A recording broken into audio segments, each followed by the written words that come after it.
പ്രശോഭിതം ഈ ജീവിതം. ആർദ്രമാം ദൈവസ്നേഹം നിറയും പൂവനം. ആതുരപൂർണ്ണ പ്രശോഭിതം ഈ ജീവിതം. ആർദ്രമാം ദൈവസ്നേഹം നിറയും പൂവനം. സ്നേഹദീപനാളമായി വിളങ്ങും ധന്യജീവിതം.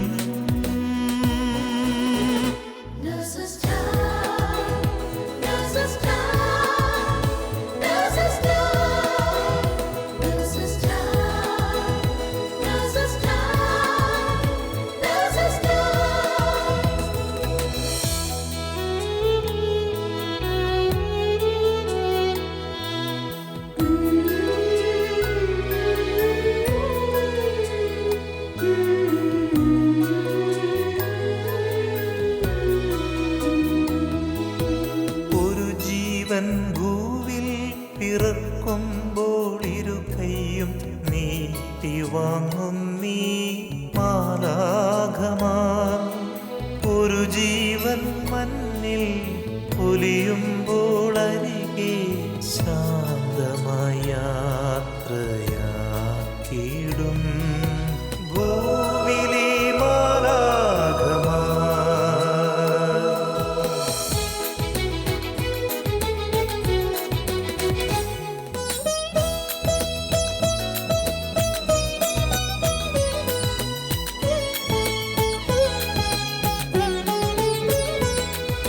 സ്വന്ത വേദനയതെല്ലാം മറന്ന സോദരർക്കായി നീക്കിവച്ചിടും ജീവിതം. നൊന്തു നീറുന്ന ജീവിതങ്ങളെ കണ്ണീർ തുടച്ചു നൽകിടും ഇവർ സാന്ത്വനം.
ഈശോ മിശിഹായിക്ക് സ്തുതിയായിരിക്കട്ടെ. ദൈവസ്നേഹത്തിൻ്റെയും കാരുണ്യത്തിൻ്റെയും മാധുര്യം ആസ്വദിക്കാനായി എല്ലാ ശാലോ പ്രേക്ഷകരെയും ഇന്നത്തെ നഴ്സസ് ടൈമിലേക്ക് ഏറെ സ്നേഹത്തോടെ സ്വാഗതം ചെയ്യുന്നു. ജീവിതത്തിൻ്റെ വിഷമഘട്ടങ്ങളിലും പ്രതിസന്ധികളിലും വിശ്വാസം തകർന്ന് ദൈവത്തിൽ നിന്നകന്ന് നിരാശയിലേക്ക് പോകുന്നവരെ നാം പലപ്പോഴും കണ്ടുമുട്ടാറുണ്ട്. തികച്ചും വ്യത്യസ്തമായ ജീവിതാനുഭവങ്ങൾ പങ്കുവെക്കുന്ന കുവൈറ്റ് നഴ്സസ് മിനിസ്ട്രിയിലെ നഴ്സുമാരുടെ വാക്കുകൾ നമുക്ക് ശ്രവിക്കാം. മർലി ചേച്ചി, എന്തുണ്ട് വിശേഷം? ലീന എന്തുണ്ട്? എനിക്ക് കുഴപ്പമില്ല ലീന, ഇങ്ങനെയൊക്കെ പോകുന്നു ദൈവകൃപയാല്. കാലിന് വേദനയൊക്കെ കാല് വേദനയൊക്കെ ചെറുതായിട്ടൊക്കെ ഉണ്ട്. പിന്നെ ഈ ഓഫൊക്കെ ഉള്ളപ്പോൾ ഞാൻ കാലെ കുറച്ച് നീരുണ്ടായിരുന്നേ, അപ്പോൾ കാല് കുറച്ച് സമയം നീട്ടി വെച്ചിരിക്കുകയൊക്കെ ചെയ്യാറുണ്ട്. എന്തുകൊണ്ട് ലീനയ്ക്ക് വിശേഷങ്ങളൊക്കെ? ചേച്ചി വലിയൊരു വിശേഷമുണ്ട് ചേച്ചി, ഞാനത് പറയാനായിട്ടാണ് വന്നത്.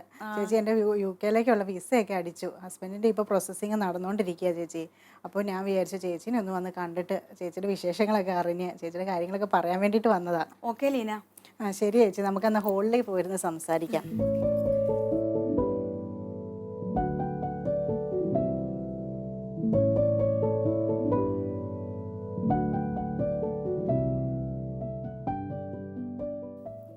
ലീന, ഞാൻ ഇന്നാളെ വിളിച്ചപ്പം ലീന പറഞ്ഞായിരുന്നല്ലോ ജോലി റിസൈൻ ചെയ്ത് നാട്ടിൽ പോകുന്ന കാര്യം. പിന്നെ പെട്ടെന്ന് തീരുമാനം മാറ്റിയത്? ചേച്ചി, അത് വലിയൊരു അത്ഭുതം നടന്നു ചേച്ചി. ഹബക്കൂക്ക് 1:5 പറയുന്നുണ്ടല്ലോ, ജനതകളുടെ ഇടയിലേക്ക് നോക്കി വിസ്മയഭരിതരാകുവിൻ, പറഞ്ഞാൽ ആരും വിശ്വസിക്കാനാവാത്ത പ്രവൃത്തി നിങ്ങളുടെ നാടുകളിൽ ഞാൻ ചെയ്യാൻ പോകുന്നുവെന്ന്. ആ ഒരു വചനം ശരിക്കും എൻ്റെ ജീവിതത്തിൽ അനുഭവമാവുമായിരുന്നു. ഞാൻ റിസൈനൊക്കെ കൊടുത്തു ചേച്ചി 4 മാസം മുമ്പ്. അതിനുശേഷമാണ് എനിക്ക് മനസ്സിലായത് എൻ്റെ ഹസ്ബൻഡിന് ഒത്തിരി വിഷമമാണ്. ഞാൻ ഹസ്ബൻഡ് ഇവിടെ തന്നെയായി പോകുമല്ലോ, അപ്പോൾ കുട്ടികൾ ആണ് നാട്ടിലാണ്, എനിക്ക് അങ്ങോട്ടും പോകണം. അങ്ങനെ ഒരു തീരുമാനം ഒരു ക്ലിയർ ആവാതെ ഞാൻ വിഷമിച്ചിരുന്ന സമയത്ത് ഞാനിങ്ങനെ ഈശോയോട് പ്രാർത്ഥിച്ചുകൊണ്ടിരുന്നു, എനിക്കൊരു നല്ല തീരുമാനം എടുക്കാനുള്ള ശക്തി തരണമേന്ന്. അപ്പോഴാണ് എൻ്റെ ഒരു നേഴ്സസ് മിനിസ്ട്രിയിലെ കൂട്ടുകാരി എന്നെ വിളിച്ചിട്ട് പറഞ്ഞത്, ലീന നാളെ നമ്മുടെ നാഷണൽ ഗ്യാതറിംഗ് ആണല്ലോ സൂമിൽ, നീ വരുന്നില്ലേ എന്ന് എന്നോട് ചോദിച്ചു. അപ്പോൾ ഞാൻ പറഞ്ഞു ഡ്യൂട്ടിയാണ്, എന്നാലും ഞാൻ നോക്കട്ടെ കയറാമെന്ന് പറഞ്ഞു.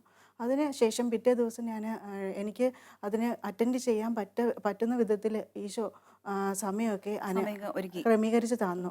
പക്ഷേ മർലി ചേച്ചി, ആ ഒരു പ്രെയർ ശരിക്കും ഒരു അനുഭവമായിരുന്നു ചേച്ചി. അതിനിടയ്ക്ക് വചനം പറയുന്ന ബ്രദറിലൂടെ ഈശോ എന്നോട് സംസാരിച്ചു. ഈശോ പറഞ്ഞു, തീരുമാനം എടുക്കാനായിട്ട് ബുദ്ധിമുട്ടുള്ള 2 പേർക്ക് ഈശോ അവരുടെ കാര്യത്തിൽ ഇടപെടുന്നുവെന്ന്. ഞാനത് വിശ്വസിച്ച് പ്രാർത്ഥിച്ചു, അതിലൊരാൾ ഞാനായിരിക്കണമേ എന്ന്. അതിനുശേഷം എനിക്കറിയില്ല, എനിക്ക് പെട്ടെന്ന് എന്തോ ഒരു വലിയൊരു ശക്തി കിട്ടി. ഞാൻ പെട്ടെന്ന് തന്നെ തീരുമാനിച്ചു UK പോകാം എന്ന്. അപ്പോൾ IELTS എക്സാം എഴുതി 15 ദിവസം കൊണ്ട് എന്നെ എക്സാമൊക്കെ ക്ലിയറായി. അങ്ങനെ ഞാൻ ഇരിക്കുമ്പോഴാണ് എൻ്റെ ഹസ്ബൻഡ് വിളിച്ചിട്ട് പറയുന്നത്, ലീന എനിക്ക് അവിടെ ഒരു ജോലി ശരിയായിട്ടുണ്ട്, നമുക്ക് 2 പേർക്കും ഒന്നിച്ച് പോകാൻ പറ്റും നിൻ്റെ IELTS സ്കോർ വെച്ചിട്ട്, അപ്പോൾ അങ്ങനെ നമുക്ക് പോകാമെന്ന് പറഞ്ഞു. അങ്ങനെ ലീനയുടെ വിസയിൽ ഹസ്ബൻഡും കൂടെ പോരാം, നല്ലൊരു കാര്യം അത്. അത് തന്നെ ഞങ്ങൾക്ക് 2 പേർക്കുള്ള വിസയുടെ കാര്യങ്ങളെല്ലാം റെഡിയാക്കി എൻ്റെ വിസ ഇപ്പോൾ അടിച്ചു. അങ്ങനെ ശരിക്കും പറഞ്ഞിട്ടുണ്ടെങ്കിൽ ഒരു വലിയൊരു അത്ഭുതമായിരുന്നു ചേച്ചി. കാരണം ഉണ്ടല്ലോ, ഹസ്ബൻഡ് ഇങ്ങനെയാണ് വിചാരിച്ചോണ്ട് ഇരുന്നത്, ഹസ്ബൻഡ് എവിടെയെങ്കിലും പോയിട്ട് ട്രൈ ചെയ്യാന്നുള്ള രീതിയിലായിരുന്നു. പക്ഷേ ഹസ്ബൻഡിൻ്റെ മനസ്സിൽ എവിടെയെങ്കിലും യൂറോപ്യൻ കൺട്രീസ് പോകണമെന്നും എനിക്ക് പോകണ്ടെന്നുള്ളൊരു ചിന്തയായിരുന്നു. പക്ഷേ ഈ കൂട്ടായ്മയിൽ വന്ന് പ്രാർത്ഥിച്ചപ്പോഴാണ് ആ ഒരു ഹസ്ബൻഡിൻ്റെ ഒരു തീരുമാനത്തോട് വിധേയപ്പെടാനുള്ളൊരു കൃപ എനിക്ക് കിട്ടിയത് ചേച്ചി. ചേച്ചിയുടെ ജീവിതം വളരെ സഹനമാണെന്ന് എനിക്ക് അറിയാം ചേച്ചി. അതിനെപ്പറ്റി ലീന, കുറച്ച് നാളുകളായിട്ട് ഞാൻ എൻ്റെ സഹനത്തിലൂടെയാണ് ഞാൻ കടന്നു പോയിക്കൊണ്ടിരിക്കുന്നത്. നേഴ്സ് മിനിസ്ട്രിയിലൂടെ എൻ്റെ സഹനത്തെക്കുറിച്ച് പറയാനായിട്ട് എന്നെ ഒരുക്കി ഈശോയ്ക്ക് തന്നെ ഞാൻ ആദ്യം നന്ദി പറയുന്നു. 12 വർഷമായി ലീന എനിക്ക് ഓട്ടോമിൻ ഡിസീസായ മൾട്ടിപ്പിൾ സ്ക്ലീറോസിസ് എന്ന അസുഖം ഡയഗ്നോസ് ചെയ്തിട്ട്. ഇപ്പോൾ ആ അസുഖം അതിൻ്റെ മോഡറേറ്റ് അവസ്ഥയിലെത്തി നിൽക്കുകയാണ്. ഇതിന് ഫലമായിട്ട് ഇപ്പോൾ ഞാൻ ഏറ്റവും കൂടുതൽ അനുഭവിക്കുന്നത് നടക്കാനുള്ളൊരു ബുദ്ധിമുട്ടും സിവിയർ ബാക്ക് പെയിനുമാണ്. അപ്പോൾ അതിൻ്റെ ഫലമായിട്ട് നടക്കുമ്പോൾ ഞാൻ കാല് തട്ടി വീഴാറുണ്ട്. ആ വീഴ്ചയിലൊക്കെ പലപ്പോഴും പരിക്കുകളൊക്കെ പറ്റാറുണ്ട്. അങ്ങനെ ഒരു തവണ ഞാൻ കാല് തട്ടി വീണു. അപ്പോൾ കാലൊക്കെ പൊട്ടി, അതൊരു സെല്ലുലൈറ്റിസ് ഒക്കെ ആയി, ഫീവറൊക്കെ ആയി, ഞാൻ ഹോസ്പിറ്റലൈസറൊക്കെ ആയിരുന്നു. പിന്നെ ഈ അസുഖത്തിനോടനുബന്ധിച്ച് തന്നെ എനിക്ക് പലപ്പോഴും റിലാപ്സ് ഒക്കെ ആയി, ഞാൻ ഹോസ്പിറ്റലൈസറായി, സ്റ്റീറോയിഡ് മെഡിസിനും ഒക്കെ എടുത്ത് അന്നേരമൊക്കെ കുറച്ചൊരു ആശ്വാസങ്ങളൊക്കെ കിട്ടും. എന്നാലും എൻ്റെ ഈശോ എന്നെ നടത്തുന്നു. ജോലി മേഖലയിലും കുടുംബജീവിതത്തിലൊക്കെ എന്നെ ശക്തിപ്പെടുത്തുന്നു ലീന. ലീന, ഞാനൊരു കാര്യം ചോദിക്കട്ടെ. ഈ നേഴ്സ് മിനിസ്ട്രിയുടെ കൂട്ടായ്മയോട് ചേർന്ന് ഉള്ള പ്രയറുകളൊക്കെ വരുമ്പോൾ ഞാൻ എപ്പോഴും ശ്രദ്ധിക്കുന്നൊരു കാര്യമാണ്, ലീനയുടെ ഒരു കോൾ എന്തായാലും എനിക്ക് വരും, ഉറപ്പായിട്ട് വരും. ആ ഒരു കോള് വന്നു കഴിയുമ്പോൾ എനിക്ക് മടി പിടിച്ചിരിക്കുകയാണെങ്കിൽ പോലും ഞാൻ ലീനയുടെ കോള് വരുന്ന കാണുമ്പോൾ ആ ഒരു മടിയും ഒക്കെ മറന്ന് ഞാൻ പലപ്പോഴും പ്രയറിലേക്ക് കടന്നു വരാനായിട്ട് എനിക്ക് സാധിച്ചിട്ടുണ്ട്. ഇത്ര കൃത്യമായിട്ട് ഈ പ്രയറിന് മുന്നേയായിട്ട് എല്ലാവരെയും വിളിച്ച് പ്രാർത്ഥന ഈ പ്രയറിൻ്റെ കാര്യങ്ങളൊക്കെ പറയാനും അറിയിക്കാനൊക്കെ ഉള്ളൊരു തീഷ്ണത ലീനയ്ക്ക് എങ്ങനെയാണ്? ചേച്ചി, അത് ഞാൻ ശ്രദ്ധിച്ചിട്ടുണ്ട് ചേച്ചി. പലപ്പോഴും ഞാൻ വിളിക്കുമ്പോഴേ ചേച്ചി മടി കൂടാതെ ലീന ഞാൻ വരാമെന്ന് പറയുന്നത് തന്നെ എനിക്കൊരു ഇൻസ്പിറേഷൻ ആവാറുണ്ട്. പിന്നെ എനിക്ക് കൂടുതലായിട്ടും ചേച്ചി കിട്ടിക്കൊണ്ടിരുന്നത് കൂടുതലും നമ്മുടെ ഫോർമേഷൻ ക്ലാസ്സുകളിലൂടെയാണ് എനിക്ക് ആ ഒരു പ്രചോദനം കിട്ടിയത്, എല്ലാവരെയും വിളിക്കണമെന്നുള്ള. അത് പ്രധാനമായിട്ടും നമ്മുടെ ഫോർമേഷൻ ക്ലാസ്സുകളിൽ ഇങ്ങനെ പറഞ്ഞിരുന്നല്ലോ, നമ്മൾ ഈശോയുടെ നല്ല പടയാളികളെ പോലെ പ്രവർത്തിക്കണമെന്ന്. അതുകൊണ്ട് തന്നെ ഈശോയ്ക്ക് വേണ്ടി പ്രവർത്തിക്കുവാനും ഞാൻ അനുഭവിച്ച ആ ഈശോയുടെ സ്നേഹവും കരുണയും ഒക്കെ മറ്റുള്ളവർക്ക് കൊടുക്കണം എന്നുള്ളൊരു ചിന്ത എൻ്റെ ഉള്ളിലുണ്ടായിരുന്നു. അതുപോലെ തന്നെ നേഴ്സസ് മിനിസ്ട്രിയിലെ എൻ്റെ ചേച്ചിമാർ അവർ ഓരോ ശുശ്രൂഷകൾ ചെയ്യുന്നത് എത്ര തീക്ഷ്ണമായിട്ടാണ്. അപ്പം ഞാൻ പലപ്പോഴും ചിന്തിച്ചിരുന്നു, അവരുടെ ഒപ്പം ഒന്നും ചെയ്യാനുള്ള കഴിവൊന്നും ഇല്ലെങ്കിലും തന്നെയും അവരെ പോലെ ആവണം, അവർക്കൊരു സപ്പോർട്ടായി നിൽക്കണമെന്ന് പലപ്പോഴും ഞാൻ ചിന്തിച്ചിട്ടുണ്ട് ചേച്ചി. അതുകൊണ്ട് തന്നെ ഞാൻ എത്ര ത്യാഗങ്ങൾ സഹിച്ചാണേലും എല്ലാവരെയും വിളിക്കാനും ഡ്യൂട്ടി കഴിഞ്ഞിട്ടാണേലും പെട്ടെന്ന് തന്നെ ഓരോ കാര്യങ്ങൾക്ക് വേണ്ടിയിട്ട് ചെയ്യാനായിട്ട് ഇൻട്രസ്റ്റ് എടുക്കാറുണ്ട്. പിന്നെ എനിക്ക് പ്രത്യേകമായിട്ട് പറയാനുള്ളത് ഒരു വചനമാണ്. ഹഗ്ഗായി 1:4 ഇങ്ങനെ പറയുന്നുണ്ട്, എൻ്റെ ആലയം തകർന്നു കിടക്കുമ്പോൾ നിങ്ങൾ മച്ചിട്ട ഭവനങ്ങളിൽ വസിക്കുകയാണോ എന്ന്. ആ ഒരു വചനം ഞങ്ങൾക്ക് കമ്മിറ്റ്മെൻറ്റ് ഗ്രൂപ്പിൻ്റെ ആദ്യത്തെ ഒരു ഫോർമേഷൻ ക്ലാസ്സിലൂടെ ലഭിച്ചതാണ്.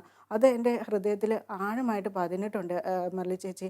അതിനുശേഷം എൻ്റെ ആ നേഴ്സസ് മിനിസ്ട്രി കൂട്ടായ്മ എങ്ങനെ വളർത്തണം, കൂടുതൽ ആൾ വരണം എന്നൊക്കെയുള്ള ഒരു വലിയൊരു തീക്ഷ്ണത, അതുപോലെ ഓരോ കാര്യങ്ങൾ ചെയ്യുമ്പോൾ ഈശോയ്ക്ക് വേണ്ടി ചെയ്യാനുള്ള പ്രത്യേകമായിട്ടൊരു പ്രചോദനം എൻ്റെ ഉള്ളിൽ നിന്ന് പരിശുദ്ധാത്മാവിൻ്റെ വലിയൊരു കൃപ എനിക്ക് ഈ കൂട്ടായ്മയിലൂടെ കിട്ടിയിട്ടുണ്ട് ചേച്ചി ഈ സഹനങ്ങളിലൂടെയൊക്കെ കടന്നു പോകുമ്പോൾ ചേച്ചിക്ക് ഈ കൂട്ടായ്മയോട് ചേർന്ന് നിന്ന് പ്രവർത്തിച്ചപ്പോൾ ചേച്ചിക്ക് കിട്ടിയ ബോധ്യങ്ങളെപ്പറ്റി ഒന്ന് പറയാമോ?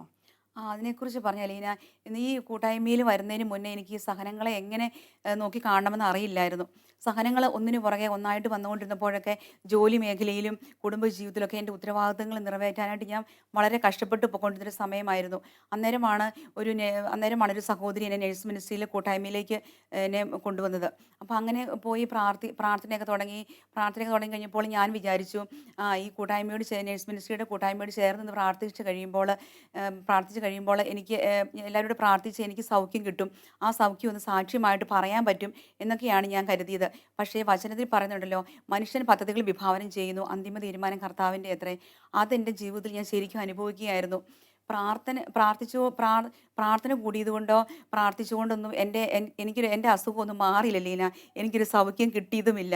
പക്ഷേങ്കിൽ ഈ സഹനത്തോട് ചേർന്ന് ജീവിക്കുവാനുള്ളൊരു കൃപ കിട്ടി എനിക്ക്. അത് എങ്ങനെയാണെന്ന് വെച്ചാൽ, ഒന്നാമതായിട്ട് എൻ്റെ സഹനം എൻ്റെ തന്നെ ഉപരി വിശുദ്ധീകരണത്തിനും കുടുംബ വിശുദ്ധീകരണത്തിനുമായിട്ട് എനിക്ക് കാഴ്ചവെക്കാൻ പറ്റുന്നുണ്ട്. രണ്ടാമതായിട്ട് എന്നെപ്പോലെ തന്നെ മാറാരോഗമുള്ളവർക്ക് വേണ്ടി പ്രാർത്ഥിക്കാൻ പറ്റുന്നുണ്ട്. മൂന്നാമതായിട്ട് ശുദ്ധീകരണ സ്ഥലത്തിലെ ആത്മാക്കളെ സ്വർഗത്തിലെത്തിക്കുക, ഒപ്പം പാപികളുടെ മാനസാന്തരവും. ഇത്രയൊക്കെ ഒരു ബോധ്യം കിട്ടിയപ്പോഴാണ് എനിക്ക് എൻ്റെ ജോലി മേഖലയിൽ എൻ്റെ മേലധികാരികളും സഹപ്രവർത്തകരും അതുപോലെ കുടുംബജീവിതത്തിൽ എൻ്റെ ജീവിത പങ്കാളി മക്കളും ഒക്കെ തരുന്ന സപ്പോർട്ടും കരുതലൊക്കെ എത്ര വലുതാണെന്ന് ഞാൻ മനസ്സിലാക്കിയത്. ആ ഒരു ബോധ്യം എനിക്ക് ലഭിച്ചു. വചനത്തിൽ സങ്കീർത്തനം 116:12 പറയുന്നുണ്ട്, കർത്താവ് എൻ്റെ മേൽ ചൊരിഞ്ഞ അനുഗ്രഹങ്ങൾക്ക് ഞാൻ എന്ത് പകരം കൊടുക്കും? ഞാൻ രക്ഷയുടെ പാനപാത്രം ഉയർത്തി കർത്താവിന്റെ നാമം വിളിച്ചപേക്ഷിക്കും. അതേ ലീന, അതേ പ്രിയപ്പെട്ടവരെ, ഇത്രയും സഹനങ്ങളിലൂടെ കടന്നു പോകുമ്പോഴും അത്ഭുതകരമായി വഴി നടത്തുന്ന എൻ്റെ ഈശോയുടെ നാമം മഹത്വപ്പെടട്ടെ. ചേച്ചിയുടെ പ്രാർത്ഥനാ ജീവിത രീതി നേഴ്സസ് മിനിസ്ട്രിയിലേക്ക് വരുന്നതിന് മുമ്പ് എങ്ങനെയായിരുന്നു എന്നൊന്ന് പറയാമോ? അതിനെക്കുറിച്ച് പറഞ്ഞാൽ ലീന, ആത്മീയമായിട്ട് നല്ലൊരു പ്രാർത്ഥനാ ജീവിതത്തിലൂടെയാണ് എൻ്റെ മാതാപിതാക്കൾ വളർത്തിയത്. എന്നാൽ കുവൈറ്റിൽ വന്നതിന് ശേഷം കുടുംബജീവിതമൊക്കെ തുടങ്ങി. പിന്നെ ഭർത്താവ്, ജോലി, മക്കൾ, അതായിരുന്നു എൻ്റെ ലോകം. പ്രാർത്ഥനയുള്ള തീക്ഷ്ണത എല്ലാം കുറഞ്ഞു പോയിരുന്നു.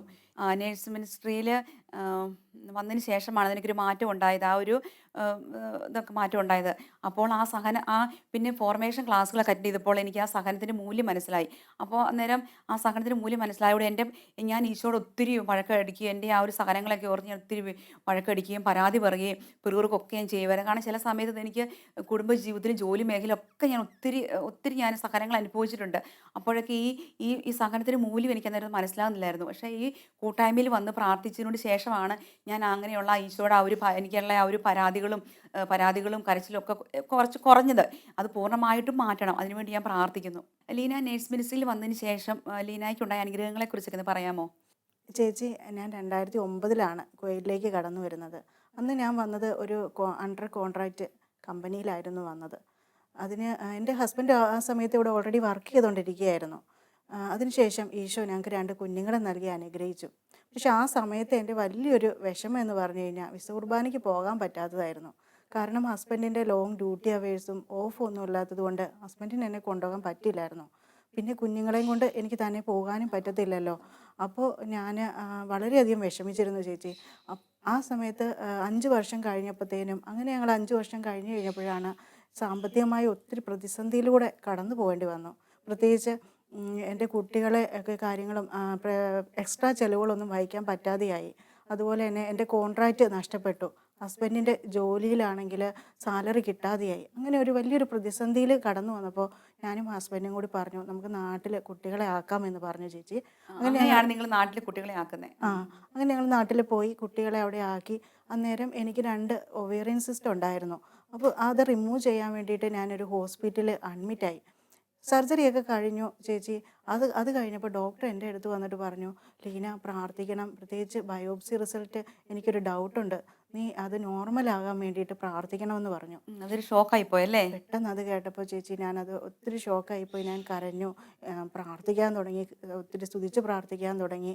അന്ന് ഞാൻ ഈശോയോട് പറഞ്ഞു, എൻ്റെ ഈശോയെ, ഞാൻ കുവൈറ്റിൽ വന്നതിന് ശേഷം സാധിക്കുന്ന ദിവസങ്ങളിലെല്ലാം വിശുദ്ധ കുർബാനയിൽ പങ്കുകൊള്ളുകയും അതുപോലെ കൂട്ടായ്മകളിലൊക്കെ ചേർന്ന് പ്രവർത്തിച്ചോളാം എന്ന് ഞാനൊരു വാക്ക് കൊടുത്തു ഈശോയോട്.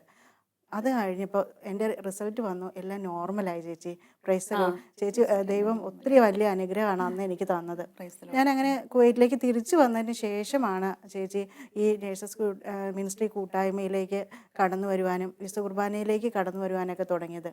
ഒരു നേഴ്സസ് മിനിസ്ട്രിയിലെ ഒരു സഹോദരിയാണ് എന്നെ ആദ്യം കൊണ്ടുവരുന്നത്. അങ്ങനെ നമ്മൾ ഒരുമിച്ച് നമ്മൾ അങ്ങനെയാണ് പരിചയപ്പെട്ടത്, ജെറിക്കോ പ്രയറിലൂടെ. അതെ, ജെറിക്കോ പ്രയറിലൂടെ ഒത്തിരി കൊന്തകൾ ചെല്ലാനും അനേകർക്ക് വേണ്ടി പ്രാർത്ഥിക്കാനും ഒക്കെ ഈശോ എന്നെ ഒത്തിരി അനുവദിച്ചു.